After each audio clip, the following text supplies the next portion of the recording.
Hello, students. I'm again back with part 5 of chapter number 9, India, Climate, Flora, and Fauna.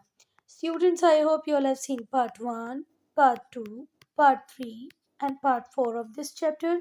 If not, do watch it. बेटा part 4 में हम यहाँ तक complete कर चुके हैं. पार्ट 5 हम लोग स्टार्ट करेंगे कंजर्वेशन ऑफ वाइल्ड लाइफ से. क्योंकि एक्सेसिव एक्सप्लॉयटेशन हो रहा है प्लांट्स का भी, एनिमल रिसोर्सेज का भी, इस वजह से कुछ हमारे जो प्लांट स्पीशीज़ हैं, कुछ एनिमल स्पीशीज़ हैं, ये एक्सटिंक्ट हो चुकी हैं और कुछ इस एज पे हैं कि वो आने वाले टाइम में एक्सटिंक्ट हो जाएंगी. और इनका एक्सप्लॉयटेशन कौन कर रहा है? Human beings. और इस तरीके से हम हमारे इकोसिस्टम को भी डिस्टर्ब कर रहे हैं, इकोलॉजिकल बैलेंस को ख़राब कर रहे हैं. लगभग 1300 जो प्लांट स्पीशीज़ हैं, 1300 प्लांट स्पीशीज़ तो एंडेंजर्ड है, आज नहीं तो कल ख़त्म हो जानी है. और 20 स्पीशीज़ तो एक्सटिंक्ट हो ही चुकी हैं. ये हम लोगों के लिए बड़े शर्म की बात है बेटा. हमें एक बार तो इसके लिए सोचना चाहिए कि 1300 प्लांट स्पीशीज़ को हमने एंडेंजर्ड लिस्ट में डाल रखा है और 20 तो ख़त्म ही हो गई हैं. कुछ एनिमल स्पीशीज़ भी एंडेंजर्ड हो गई हैं और कुछ एक्सटिंक्ट हो गई हैं. जो मेन कॉज है,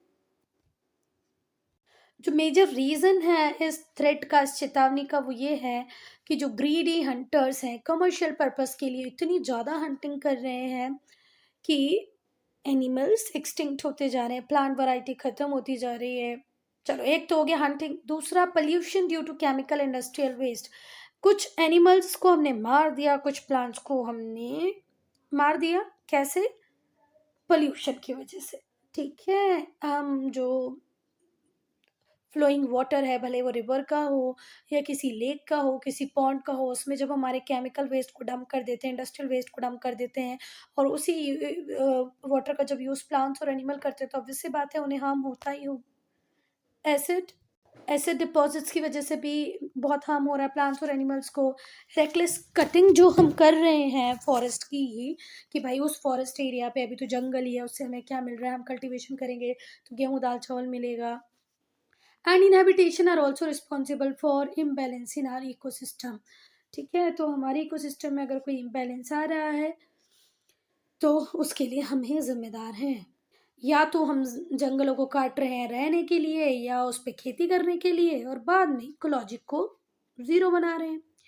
अगर हमें हमारे फ्लोरा मतलब प्लांट लाइफ, फौना मतलब एनिमल लाइफ, दोनों को सेव करना है तो कुछ स्टेप्स लेनी पड़ेगी. कुछ स्टेप्स ऑलरेडी गवर्नमेंट ले चुकी है. गवर्नमेंट क्या क्या स्टेप ले चुकी है पहले हम वो पढ़ेंगे. पहले तो legal protection act. Legal protection act wild animals को प्रोटेक्ट करता है against hunting bye commercial exploitation.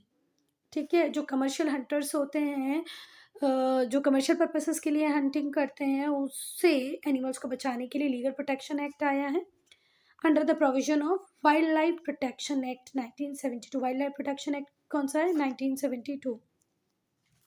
फिर बेटा बहुत सारी फाइनेंशियल जो हेल्प है, टेक्निकल जो हेल्प है, ये स्टेट गवर्नमेंट देती है अंडर द स्पॉन्सर्ड स्कीम्स. जितनी भी स्पॉन्सर्ड स्कीम आएगी जिसमें हमें इंटीग्रेटेड डेवलपमेंट करना है वाइल्ड लाइफ का, तो उसके अंदर सरकार उस पर्टिकुलर एरिया को जहाँ पर फॉरेस्ट है ना, रिजर्व फॉरेस्ट है या प्रोटेक्टेड फॉरेस्ट है, बहुत सारा पैसा, बहुत सारा असिस्टेंस सरकार देती है.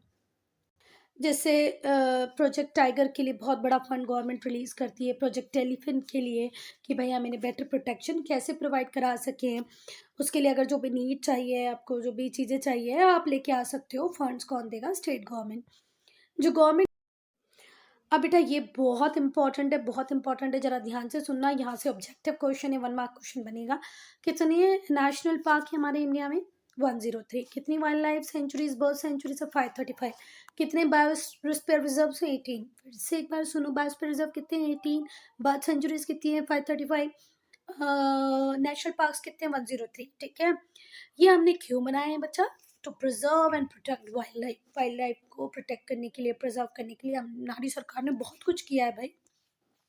अब नेशनल पार्क क्या होता है? नेशनल पार्क एक लार्ज एरिया होता है, ठीक है, where several ecosystem exist freely. बहुत सारे इकोसिस्टम फ्रीली एग्जिस्ट करते हैं एक नेशनल पार्क के अंदर और इन्हें ह्यूमन एक्सप्लॉयटेशन, ह्यूमन किसी भी तरीके से इन्हें एक्सप्लॉयट नहीं कर सकता, ह्यूमन इनके अंदर इंटरवीन नहीं कर सकता. ठीक है, they are not disturb by human exploitation and occupation. ये रिजर्व्ड एरिया है, सिर्फ और सिर्फ हमने इसे प्रिजर्व करके रखा है नेचुरल वेजिटेशन के लिए, वाइल्ड लाइफ के लिए और नेचुरल ब्यूटी के लिए।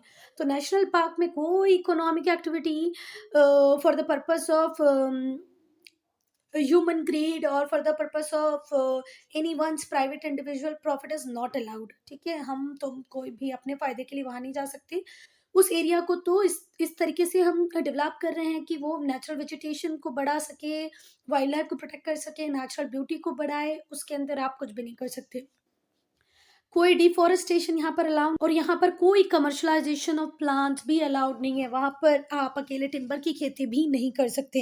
एज इट इज, जैसा जंगल है वैसा कि वैसा हम उसको रहने देंगे, बस उसमें प्रोटेक्शन थोड़ी सी बढ़ा देंगे जिससे कि बहुत सारी इकोसिस्टम वहाँ पैरेलली डेवलप कर सके, अपने आप को फल सकें, फूल सकें, मतलब क्या बोलना चाहिए, ग्रो कर पाए। अब बेटा ये बात समझ में आ गई कि यहाँ पर कोई भी कमर्शियल एक्टिविटी अलाउड ही नहीं है। यहाँ पर प्लांट स्पीशीज को, एनिमल स्पीशीज को, जियोमॉर्फोलॉजिक साइट्स को, अब देखो यहाँ पर हम प्लांट और एनिमल स्पीशीज को तो प्रिजर्व कर ही रहे हैं, साथ ही साथ में जियोमॉर्फोलॉजिक साइट्स को भी प्रिजर्व करें। जियोमॉर्फोलॉजिक साइट क्या होती है, इसको हिंदी में बोलते हैं भू आकृति विज्ञान। मतलब जिस तरीके का उस पर्टिकुलर एरिया में शेप है लैंड का, भले माउंटेन्स होंगे, हिल्स होंगे, लो लैंड्स होंगे, उनको एज इट इज प्रिजर्व किया जाता है। हैबिटेट्स को प्रिजर्व किया जाता है किस पर्पज से, स्पेशल साइंटिफिक एजुकेशन के पर्पज से, रिक्रिएशन के पर्पज से हम उसको भी क्या करके रखते हैं बेटा, प्रिजर्व करते हैं। ठीक है, अभी नेशनल पार्क को वाइल्ड लाइफ सेंचुरी पढ़ेंगे। वाइल्ड लाइफ सेंचुरी भी नेशनल पार्क की तरह ही होती है, पर यहाँ पर हम बहुत ज़्यादा ध्यान देते हैं एंडेंजर्ड स्पीशीज के ऊपर। ठीक है बात, आप वाइल्ड लाइफ सेंचुरी पूछा जाएगा तो ये लिखेंगे कि ये नेशनल पार्क की तरह ही होता है, यहाँ पर कमर्शियल एक्टिविटीज़ अलाउड नहीं होती। यहाँ पर हम एनिमल स्पीशीज़, प्लांट स्पीशीज़ को सेव करके रखते हैं, प्रिजर्व करके रखते हैं। ठीक है, हैबिटेट को प्रिजर्व करते हैं स्पेशल एजुकेशन और रिक्रिएशन के लिए, साथ ही हम विशेष स्पेशल केयर देते हैं एंडेंजर्ड स्पीशीज़ को।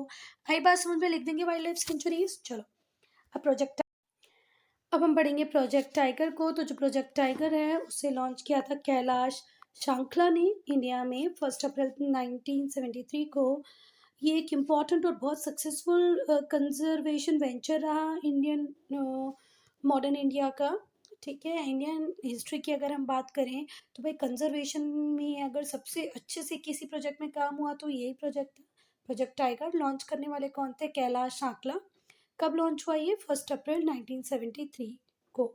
बहुत ही सक्सेसफुल प्रोजेक्ट था बच्चा ये। ठीक है, ऑब्जेक्टिव क्या थे, प्रोजेक्ट टाइगर का एम था कि भैया पॉपुलेशन वायबल बनी रहे बंगाल टाइगर्स की। इनके नेचुरल हैबिटेट में जो पॉपुलेशन कम होती जा रही थी उसको किसी तरीके से रोकना था, और पॉपुलेशन किस तरीके से बढ़ सकती है इस बात पर विचार करना था। इसका एम था कि भाई हर तरीके से ह्यूमन एक्सप्लॉयटेशन को रोक दिया जाए, बायोटिक डिस्टर्बेंसेस को रोक दिया जाए कोर एरियाज में। जो एम है टाइगर कंजर्वेशन के, स्पेशली टाइगर रिजर्व्स में, ठीक है, इसका एम है बेटा टाइगर कंजर्वेशन का, स्पेशली कंस्टिट्यूटेड टाइगर रिजर्व। जो स्पेशली टाइगर रिजर्व बनाए गए हैं वहाँ पर टाइगर को कंजर्व करके रखना, ये इसका मेन एम था। ठीक है, और वो एरिया जो जोग्राफिकली, भाई ऑब्वियसली बात है इंडिया का प्रोजेक्ट है तो इंडिया में जितने भी एरियाज हैं जहाँ पर टाइगर है, जिसको हमने टाइगर कंजर्वेशन एरिया के अंदर रखा गया है, वहाँ पर उन्हें कंजर्व किया जाए, है ना। बस यही इसका एक एम है। It aim at tiger conservation in specially constituted tiger reserves। Specially constituted tiger reserves में जो इंडियन टेरिटरी में आते हैं वहाँ पर टाइगर कंजर्वेशन पे विशेष ध्यान रखना है। क्या आ गया समझ में। आज की अगर हम बात करें तो 50 project tiger wild life reserves हैं इंडिया में। कितने, 50 project tiger wild life reserves हैं। Many projects like Project Rhino, Project Great Indian Bustard and other eco developmental projects have been launched by government। देखो गवर्नमेंट अपने level पे बहुत बढ़िया काम कर रही है। 50 project tiger wild life reserves India में है। उसके बाद प्रोजेक्ट राइनो आया, प्रोजेक्ट ग्रेट इंडियन बस्टर्ड आया, और दूसरे भी इकोनॉमिक इको डेवलपमेंटल प्रोजेक्ट्स चल रहे हैं जो इंडियन गवर्नमेंट ने लॉन्च किए। नेक्स्ट बात, अब हम पढ़ेंगे बेटा बायोस्फीयर रिजर्व्स इन इंडिया। बेटा एनिमल्स को प्रोटेक्ट करना, प्लांट्स को प्रोटेक्ट करना, ये एक इम्पॉर्टेंट चैलेंज है जो आज पूरी human kind main kind face कर रही है, क्योंकि कहीं ना कहीं इनके लिए हमें जिम्मेदार हैं। हमारी वजह से ये बेचारे खतरे में आए हैं, तो हमें ही इनको खतरे से बाहर भी लाना पड़ेगा। 21st सेंचुरी में हमने बहुत ज़्यादा कंजर्वेशन के ऊपर काम किया है, प्रोटेक्शन के ऊपर काम किया है, एनिमल कंजर्वेशन, एनिमल प्रोटेक्शन। अब बायोस्फीयर रिजर्व्स की अगर हम बात करें तो बायोस्फीयर रिजर्व्स टेरेस्ट्रियल एरिया में भी हो सकते हैं, मैराइन भी हो सकते हैं, कोस्टल एनवायरनमेंट भी में भी हो सकते हैं। मराइन मतलब पानी के अंदर, टेरेस्ट्रियल मतलब ज़मीन के ऊपर, कोस्टल मतलब वो एरिया जो पानी और ज़मीन के बीच वाला है ना। हमने ऐसा क्यों किया है, इन्हें प्रोटेक्ट क्यों किया इन एरियाज़ को, टेरेस्ट्रियल, मराइन और कोस्टल एनवायरनमेंट वाले एरिया को, जिससे कि हम जो डाइवर्सिटी जहाँ पर है वहीं पर रहे और उसे वहीं पर हम कंजर्व कर पाए, भले वो प्लांट हो या एनिमल हो। ठीक है, तो जो बेटा ये जो बायोस्फीयर रिजर्व्स हैं इंडिया में, वो प्रोटेक्ट करते हैं नेचुरल हैबिटेट को। प्लांट हो उसका भी नेचुरल हैबिटेट, एनिमल हो उसका भी नेचुरल हैबिटेट, जैसे नेशनल पार्क को प्रोटेक्ट करना, सेंचुरीज को प्रोटेक्ट करना। गवर्नमेंट जो है इंडिया की, उसने 18 बायोस्फीयर रिजर्व्स बनाए हैं, जिससे कि वो बैलेंस रिलेशनशिप डेवलप कर पाए बायोस्फीयर और ह्यूमंस के बीच में। फर्दर जो रिजर्व्स हैं उनका एम भी यही होता है कि कंजर्व करें ऑल फॉर्म ऑफ लाइफ को, also supervising and evaluating the change in ecosystem. Ecosystem में क्या चेंजेस आ रहे हैं उसको एवल्यूट करना, उसे सुपरवाइज करना, पूरे फॉर्म्स ऑफ लाइफ को कंजर्व करके रखना। बेटा ये बायोस्फीयर रिजर्व के नाम है तो मैं पढ़ नहीं रही हूँ, 2 4 5 आप एग्जाम्पल के लिए ज़रूर याद रख लेना। नंदा देवी, नौक्रेक, मानस, दिब्रू, दिहांग दिबांग, सुंदरबन, गल्फ ऑफ मन्नार, नीलगिरी, 5 6 याद कर लेना ठीक से। अब हम एंडेंजर्ड स्पीशीज़ की बात करेंगे। अगर मैं एंडेंजर्ड स्पीशीज़ की बात करूँ तो बेटा इसकी लिस्ट कौन निकालता है, international union for conservation of nature. International union for conservation of nature, IUCN। Endangered species जो हैं प्लांट्स की और एनिमल्स की, वो कैसी होती हैं,